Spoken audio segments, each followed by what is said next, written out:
Let's get started there. So this lady today was like, she's an online coach, whatever the fuck that means. Said that you shouldn't listen to coaches who tell you what to do, only the ones who tell you how to be. And I found great irony in that post, considering she was telling us what to do. So I commented, and we're waiting back to hear back from her. If you haven't been blocked. Yeah, if I haven't been blocked. And probably with that crowd, you've been blocked. Yeah. Oh yeah. There's a good chance. That's the Mitch Miller crowd. Yes, it is. And, the six-figure bot crowd. Yes. Yeah. Six-figure bot should be a hashtag. If you guys could go make that trend on Twitter and shit, that'd be great. 6 figures in Filipino pesos, at least, which is like $10 in American dollars. Yep. It's not hard to be a 6-figure. How to score a new ladyboy every night with Mitch Miller. That is the first thing that comes to mind when they say, "Oh, this is their world country." Well, you know what Mitch Miller said. He comes up with a lot of these genius quotes. Dan Kennedy today. Yeah. Chicks with dicks get clicks. Tiger's blood. Right? Yeah. At least they get Mitch's clicks. Chicks with dicks get Mitch's clicks. That sounds accurate. Awesome. Nice. We got Keith here, my homeboy. All right, man. You're gonna be up. Oh, good. Okay. Yep. I know. Cool. Keith, you are up, sir.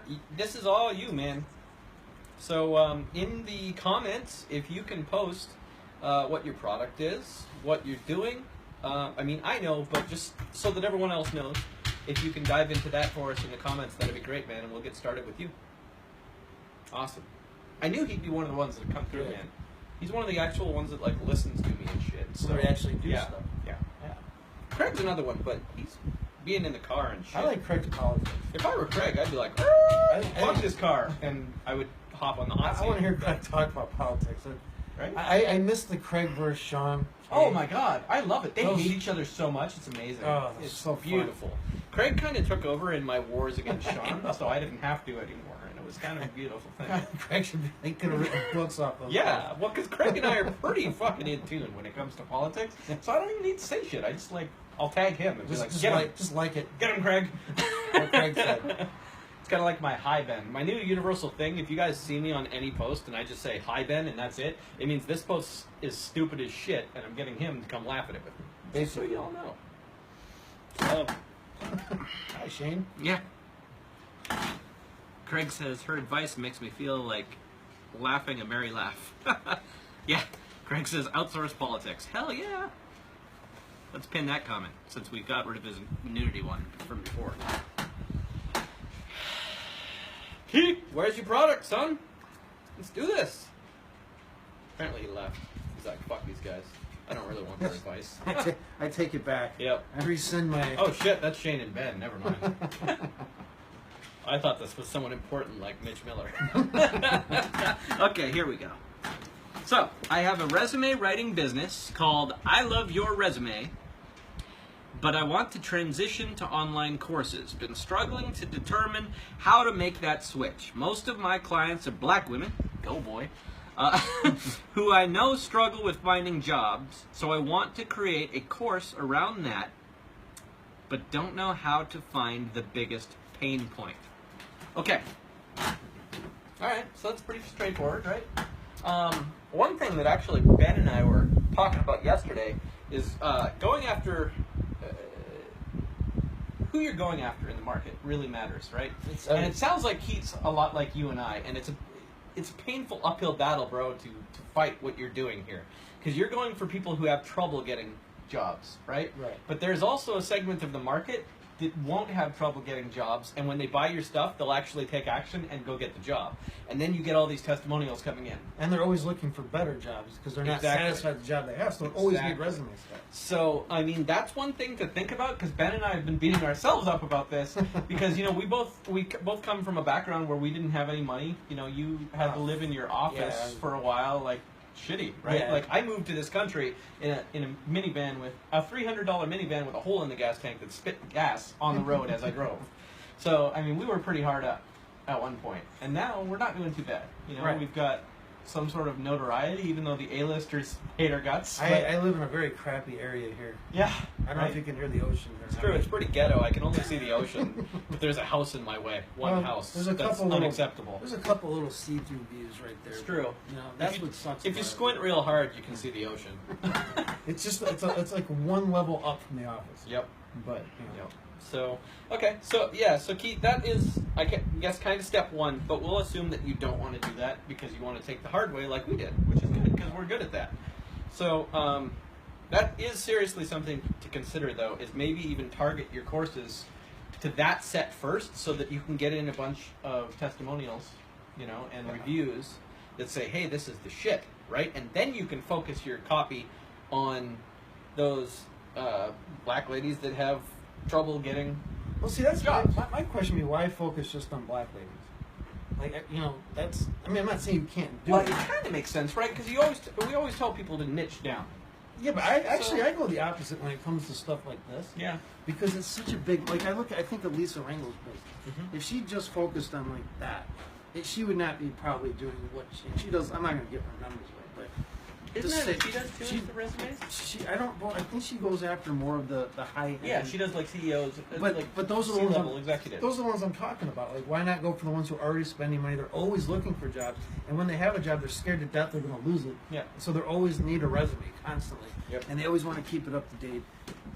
I'm not saying you can't go after black women. That's fine. But I'm saying why limit it unless there's a specific reason? Well, I get it. It sounds to me like it's like, you know, a pain point for him almost.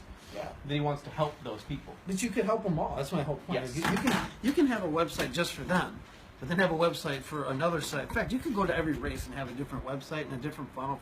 Pretty much 80% the same content, I would guess. Yeah. Maybe there obviously be some differences, but you just start with the one you have. Now build up another one and another one and another one. If you can have somebody manage this stuff and administer it, it's not going to be a lot of work. You can go after all of them. Yeah. I mean, why just limit it to one? Everybody wants a job. And let's face it, the economy is going, every 10 years it crashes. Mm-hmm. It's going to happen again. I don't care who the president is. Yeah. And you can play up that. Yep. And then as soon as it crashes, then you have, you know, you're going to be overrun with business, but you'll be positioned. If you're just positioning on one specific type of person, I'm telling you, you're leaving a lot of money on the table. Yep. That would be my guess. Yep. No, I agree. Yeah, really, that's it. Okay, so let's turn worry it up. about this. Well, we still got to build out the funnel for him now, right? Okay, so who are you saying that he should target? I just think he should target people who have money. Mm-hmm. And I know that's usually good for buying your shit instead of just illegally downloading well, this is the thing, and I get it because some people have like a mission; they want to help. Yeah. And that's fine. You can still do it. What I'm saying is, don't neglect the people who have money. They're the ones that are going to buy this. I know for a fact there are people always looking for jobs in the higher upper income areas. They're always scared. They hate the office politics of where they're at. They're always looking. Yeah. And when they get a great job, nobody stays at the same job for 40 years anymore. It's true. They're always. My brother works. I think the average now is like 10 career changes. That's well, my brother's a pharmaceutical. I can't even tell how many times he's changed jobs just in the last few years, and it'll probably change again. Yeah. And you know, if you go after those people, you could charge so much more. They're not going. They're not the bad. They're the good kind of price shoppers. They're not going to buy from you because it is expensive. Yeah. Because they want the best. Yeah. And so I don't know. This is kind of my thing. And I'm kind of like you. It's like I always want to like get down and like help everybody. Yeah. But the reality is you got a business to run. And if you want, you can play the game on easy mode and go after people who already have money or spending money, or hard mode. Keep talking. And go after, whoever. Props. Something Clint Arthur taught me. I'll be right back. Now that Shane left, I have no idea what to say. Shane left. Sorry. But that's what I would do, man. And I don't know a lot about your market because I haven't had to have a job in a very long time. But I've talked to people who sell exactly what you sell. Just the different niches and all that. And I'm telling you, you want to go after people who have money, who are already spending money on resumes and stuff, and who are spending good money on it. Sure. And then you can make life a lot easier on yourself. So Keith. There we go. Listen, man, this game is pretty fucking hard, right? It is. It's difficult. Oh, yeah. Final Fantasy games were really difficult back in the day. Yeah. You know what makes them easy? Game Genie. How many of you guys remember this shit from when you were younger? right? The first thing Shane noticed when he walked in my house with the game. Yes, well, because you plug this thing in, right? It's for it's NES. Like, it's for NES. Oh, it's the NES. So, anyways, Either with an NES cartridge, you would plug this in, and then you plug it into your game machine. And what this did is allowed you to put in cheat codes that would make you invincible, that would give you infinite ammo. There's a reason I have this. Yeah, they would make it so that the game was infinitely easier to accomplish and to win, and you would have more fun because you would actually beat the game in like one sitting instead of having to go through all of the horse shit back in the day when you couldn't save games. The last thing you wanted to do was play a game that you couldn't win. And the beauty is, okay, you get bored with the game genius. It's so easy. You can still go play on hard mode. Yeah. So you can still go after whatever niche you want. Yep. I'm just saying I would. But get money rolling in. Absolutely. Using Game Genie first. Absolutely. Yep. Absolutely. So I just wanted to grab that prop. That's something that Clint Arthur taught me about going on television. Was using props, because props actually really they help trigger things for people. I'm glad that gift. That was a great gift. Ben gave me this gift. No, I'm glad that I learned something from it. Right? I didn't even think of that. So that was good. There you go. See, it came back to you. I'm glad you put it to you. Yeah. No, Ben. Like what? 2 years ago? It was 3 years ago. Holy 2014. shit! 3 years ago. I went to this extensive training up in Hollywood, right on like Sunset Boulevard or whatever it was, with this guy named Clint Arthur to learn how to go on television and to get like a Rolodex of like all of the producers in local TV stations around the country. Ben gave that to me because he actually bought it because Clint high pressure sailed him. He really did. I'm a sucker. Yeah. I'm the easiest.